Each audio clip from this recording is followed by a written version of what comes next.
Right మనం breaking చూస్తున్నాం. Municipal ఎన్నికల ఫలితాలతో జోష్లో ఉన్న కాంగ్రెస్ పార్టీ ఒక కీలక నిర్ణయం తీసుకోబోతున్నట్టు తెలుస్తుంది. జడ్పీటీసీ ఎంపీటీసీకి సంబంధించి ఎన్నికలపై ఒక కసరత్తులు జరిగే అవకాశం కనిపిస్తుంది. ఈరోజు సాయంత్రం జరగనున్నటువంటి సమావేశంలో ఈ నిర్ణయాలన్నీ కూడా తీసుకోబోతున్నారు.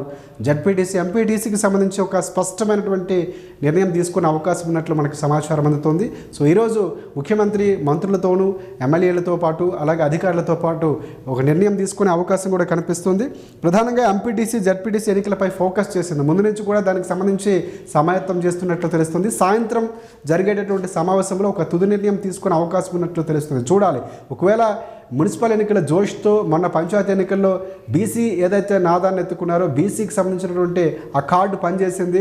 ఇప్పుడు కూడా అవన్నీ కలిసి వచ్చాయి. సంక్షేమ పథకాలు కానీ మొన్న జరిగినటువంటి ఉప ఎన్నికల్లో జూబ్లీహిల్స్ ఉప ఎన్నికలు కానీ ఇవన్నీ కూడా కాంగ్రెస్ పార్టీకి కలిసి వచ్చినటువంటి అంశాలుగా చెప్పుకోవచ్చు. సో ఈ స్పీడ్లోనే మరొకసారి ఒక నిర్ణయం తీసుకోవడానికి కూడా రేవంత్ రెడ్డి సమాయత్తం అవుతున్నట్టు తెలుస్తుంది. సో ఆ దిశగానే మనకు వార్తలు వినిపిస్తున్నాయి. జడ్పీటీసీ ఎంపీటీసీకి సంబంధించి ఒక స్పష్టమైనటువంటి నిర్ణయం తీసుకునే అవకాశం ఇవాళ మంత్రులతో కీలక సమావేశంలో మాట్లాడే అవకాశం ఉన్నట్లు తెలుస్తుంది. అలాగే మున్సిపల్ ఫలితాలను సమీక్షించడంతో పాటుగా సో ఈ సమావేశంలో మున్సిపల్ ఫలితాలు ఎక్కడెక్కడి నుంచి ఎలా వచ్చాయి, మనం అనుకున్న స్థాయిలో వచ్చాయా లేవా, ఇవన్నీ కూడా మంత్రులతో అధికారులతో సమీక్ష చేయబోతున్నారు. సో ఆ సమీక్షలోనే ఈ నిర్ణయం తీసుకోబోతున్నట్లు తెలుస్తుంది. అలాగే అసెంబ్లీ సమావేశాలు చాలా కీలకం కాబోతున్నాయి. సో ఈ అసెంబ్లీ సమావేశాలు కానీ సంక్షేమ పథకాల నిధుల సమీకరణ, పరిషత్ ఎన్నికల నిర్వహణపై చర్చించబోతున్నారు ముఖ్యమంత్రి రేవంత్ రెడ్డి.